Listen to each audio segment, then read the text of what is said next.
Hello and welcome to my YouTube channel. बच्चों, आप लोगों ने एडमिशन तो ले लिया है जैक में, ठीक है। लेकिन जैक में जो झोल झमाल चल रहा है, जिसके वजह से आप लोगों को आगे बहुत दिक्कत आने वाला है। आप लोगों का एग्ज़ाम फॉर्म नहीं भराएगा और ना ही आप लोग एग्ज़ाम दे पाएंगे। तो क्या चल रहा है, पूरी स्टोरी क्या है, इसके पीछे क्या हो रहा है, ठीक है। जैक की क्या गलती है जिसकी सज़ा आपको भुगतनी पड़ सकती है इन फ्यूचर बहुत ही जल्द। अगर आप लोग मान लीजिए, आपसे कहा जाए कि आप लोग 2 साल पढ़ाई कर रहे हैं और उसके बाद आप लोगों को ना ही एग्ज़ाम फॉर्म भरने मिला और ना ही आप लोगों को एग्ज़ाम देने मिला। बहुत बड़ी चिंता का विषय है ये। तो ये क्यों हुआ, कैसे हुआ और कैसे ठीक हो सकता है, सारी जानकारी मैं आपको दूंगी। तो वीडियो में अंत तक बने रहिएगा, ठीक है। तो झारखंड के इंटर कॉलेजों में निर्धारित सीट से करीब 1 लाख ज़्यादा छात्र छात्राओं का एडमिशन ले लिया गया है। मतलब झारखंड में जितने स्टूडेंट के लिए सीट होता है, उससे 1 लाख, करीब 1 लाख ज़्यादा स्टूडेंट को एडमिशन ले लिया गया है। और अभी भी हज़ारों स्टूडेंट्स कतार में हैं, समझे। मतलब अभी भी बहुत सारे स्टूडेंट हैं जो और एडमिशन लेना चाह रहे हैं। अब मुश्किल यह है कि जैक यानी झारखंड एकेडमिक काउंसिल ने अगर संस्थानों की सीटों की संख्या में बढ़ोतरी नहीं की, तो जो एक्स्ट्रा 1 लाख स्टूडेंट्स ने एडमिशन लिया है ना, और जितने भी लेने वाले हैं स्टूडेंट, तो उनका एडमिशन लेने वाले हैं जो, उनका रजिस्ट्रेशन नहीं हो पाएगा और वे 2023 में होने वाली इंटर की परीक्षा नहीं दे पाएंगे। समझे क्या झोल है। लेकिन अब 9th और 11th का एग्ज़ाम में कोई बाधा नहीं है। लेकिन यह बात सभी +2 स्कूल कॉलेज जानते हैं, कि अच्छे से जानते हैं कि इसीलिए उन्होंने कॉलेजों में सीटों की बढ़ोतरी के लिए प्रस्ताव भेज दिया है, ठीक है, ताकि अच्छे से आप लोगों का एग्ज़ाम हो पाए। लेकिन इसमें भी एक मुश्किल है कि इसलिए उन्होंने वे जानते हैं कि जितना सीट निर्धारित है उससे अधिक नहीं लेना है, लेकिन ले लिया है एडमिशन। तो कॉलेजों में सीटों में बढ़ोतरी के लिए प्रस्ताव जैक को भेज दिया है। राज्य के इंटर कॉलेजों में अलग अलग निर्धारित सीटें हैं, ठीक है। जैसे मान लीजिए किसी कॉलेज में 1,000 है तो किसी में 500 है, ठीक है। ऐसे कर करके अलग अलग सीट निर्धारित है। तो राज्य के प्रस्वीकृति प्राप्त 170 इंटर कॉलेजों में आर्ट्स, साइंस और कॉमर्स स्ट्रीम के लिए एक सेक्शन में, ठीक है, एक सेक्शन में 384 करके सीट निर्धारित है। इनमें आर्ट्स और साइंस में एडमिशन की ज़्यादा मारामारी है। ज़्यादातर संस्थानों में एक्स्ट्रा 2 से 3 सेक्शन में एडमिशन ले लिया गया है। मान लीजिए अगर सेक्शन A B C है, ठीक है, एक संस्थान में, तो उसमें 2 से 3 यानी DE भी हो गया। तो समझ जाइए कि कितना मुश्किल होने वाला है, ठीक है।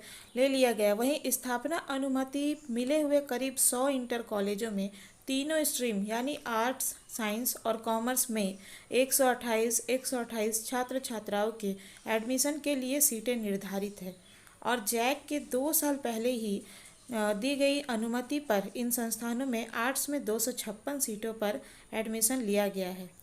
100 एफिलिएटेड डिग्री कॉलेज और 67 अंगीभूत कॉलेजों के तीनों स्ट्रीम्स में अलग अलग सेक्शन में 512 सीटें निर्धारित हैं। इसके बावजूद इन संस्थानों में भी निर्धारित सीट से ज़्यादा एडमिशन ले लिया गया है। राज्य के इंटरमीडिएट संस्थानों को आवंटित सीटों पर ही नामांकन एडमिशन लेने का निर्देश दिया गया था। जैक ने इस संबंध में पत्र भी जारी किया था। इसमें स्पष्ट था कि 2020-22 के लिए जो सीट निर्धारित थी, उसी निर्धारित सीट पर 2021-23 सेशन में भी इंटरमीडिएट में एडमिशन होगा। लेकिन कोरोना वायरस और 2021 के मैट्रिक रिजल्ट की वजह से इन संस्थानों में एडमिशन के लिए इतनी होड़ है कि क्या बताऊँ, ठीक है। मैट्रिक का रिजल्ट 95% से भी ज़्यादा रहा है। जो बच्चे राज्य के प्रमुख कॉलेजों में पढ़ने जाते थे या फिर राज्य के बाहर जाते थे, उनकी संख्या कोरोना की वजह से कम हुई है, ठीक है। और आजकल सभी अपने नज़दीक के कॉलेजों में ही एडमिशन कराना चाहते हैं। ऐसे में सबसे ज़्यादा दबाव इंटरमीडिएट कॉलेजों पर है। छात्र छात्राओं के साथ साथ स्थानीय लोगों का काफ़ी प्रेशर है कि उनके क्षेत्र में कॉलेज है तो बच्चे दूसरी जगह क्यों पढ़ने जाएंगे। इसी वजह से चल रहे सेक्शन से एक्स्ट्रा 2 से 3 सेक्शन में एडमिशन ले लिया गया है। अब कॉलेज वाले भी क्या करें, बच्चे एडमिशन लेना चाहते हैं, नहीं एडमिशन देंगे बच्चों को निराशा होगी, है ना। तो देखो, एडमिशन तो ले लिया गया है 2 से 3 ज़्यादा सेक्शन में। अब इन सेक्शन की मान्यता के लिए जैक में प्रस्ताव कॉलेज द्वारा भेजा गया है, ठीक है। निर्धारित सीटों से ज़्यादा सीटों पर नामांकन लेने के लिए संस्थानों की ओर से आवेदन लिए जाते थे, जिसकी जैक की ओर से जांच की जाती है। संस्थानों में सीटें बढ़ने की स्थिति में आधारभूत संरचना है या नहीं है, यानी इतनी बड़ी बिल्डिंग है या नहीं। मान लो 500 बच्चे बिठाने का जगह है और आप 1000 का एडमिशन ले लेते हो, तो कैसे काम होगा, है ना, कैसे होगा। और उस अनुपात में शिक्षक है कि नहीं। मान लीजिए अगर 1000 बच्चे पढ़ाने लायक ही शिक्षक है, ठीक है, और 5000 बच्चे आ जाए तो शिक्षक की कमी होगी, तो क्या होगा, ऑटोमेटिक अच्छे अच्छे जो पढ़ने वाले बच्चे हैं वो भी फेल हो जाएंगे।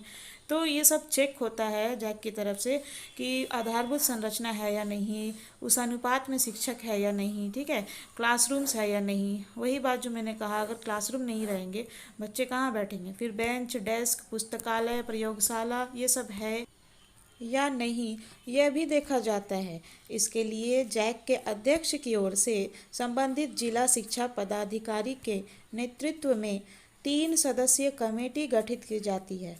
यह कमेटी संबंधित कॉलेज में जाती है और पूरे मानकों की जांच करती है, जैसे कि वहाँ पे बेंच, डेस्क, पुस्तकालय यानी और प्रयोगशाला ये सब है या नहीं, शिक्षक है कि नहीं उतने, ठीक है। फिर रिपोर्ट तैयार करती है और रिपोर्ट जैक को भेजती है, ठीक है। इस समय जो वर्तमान में जैक में ना तो अध्यक्ष है और ना ही कोई उपाध्यक्ष, दोनों ही पद 15 सितंबर से ही खाली है। ऐसे में सीट बढ़ोतरी के लिए जाने का मामला, सीट बढ़ोतरी के लिए जो कॉलेज आवेदन करेगी, एप्लीकेशन भेजेगी जैक में, तो जब वहाँ पे अध्यक्ष उपाध्यक्ष कोई है ही नहीं तो उसको देखेगा कौन, और कैसे मतलब इसका रिपोर्ट तैयार करने के लिए कैसे भेजेगा किसी को, जब वो पद ही खाली है। मान लीजिए अगर हम लोग का घर में 4 लोगों का खाना बनता है, हम लोग रोज़मर्रा में खाते हैं, हम लोग का चलता है, ठीक है। लेकिन मान लीजिए घर पे किसी का शादी या बर्थडे पड़ गया, 100, 200, 500 लोगों को बुलाना हुआ, तो क्या घर पे जो रोज़ रोज़ खाना बनाती है हमारी माँ या फिर हम खुद बनाते हैं, तो हम लोग 500 लोगों का बना लेंगे नहीं ना। तो उसके लिए जो साधन चाहिए, जो सुविधा चाहिए, वो तो होना चाहिए ना। तो जैक के पास जब अध्यक्ष ही नहीं है तो वो कैसे जांच करेगा इस मामले की, है ना। और जो स्कूल जो या फिर कॉलेज जो सेक्शन बढ़ाने के लिए जो एप्लीकेशन दी है, जब अध्यक्ष है ही नहीं तो देखेगा कौन, और उस पर जाँच करने के लिए कमेटी कौन गठित करेगा। तो ऐसे में ये जो मामला है पेंडिंग में चल जाएगा, है ना, चल ही रहा है पेंडिंग में। तो अध्यक्ष के नहीं होने के कारण स्कूली शिक्षा एवं साक्षरता विभाग के हस्तक्षेप के बाद ही संस्थानों की जांच जैक की ओर से कराई जा सकती है।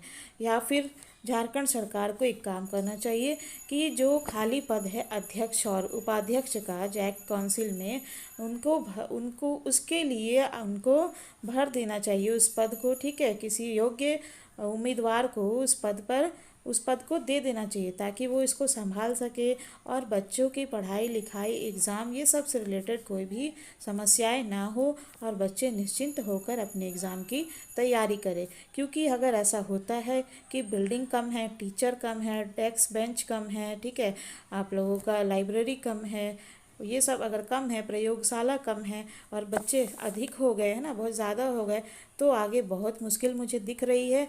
इसीलिए मैं चाहती हूँ कि आप लोग जहाँ भी कमेंट करें हैश टैग जैक रिफॉर्म, ठीक है, हैश टैग लिखेगा, उसके बाद JAC जैक, उसके बाद REFORM, hashtag Jack reform, ठीक है। जगह जगह कमेंट करिए, ट्विटर पर करिए, जितने भी आप लोग जैक के इन्फॉर्मेशन वाले वीडियो देखते हैं वहाँ करिए, एजुकेशनल वाले वीडियो देखते हैं वहाँ करिए, ताकि ये हैश टैग जैक रिफॉर्म बड़ा से बड़ा हम लोग का बन सके आंदोलन, और ये सरकार तक बात जाए, जैक काउंसिल तक बात जाए, और जैक में जो भी असुविधा होती है, जो परेशानी होती है, उसका निवारण हो सके और बच्चों का समस्याओं का समाधान हो सके, ताकि एग्ज़ाम के टाइम कोई दिक्कत ना हो। वीडियो अच्छा लगे तो लाइक करिएगा, चैनल को सब्सक्राइब कर दीजिएगा और इसे अपने स्टडी ग्रुप एंड क्लासमेट से शेयर कर दीजिए।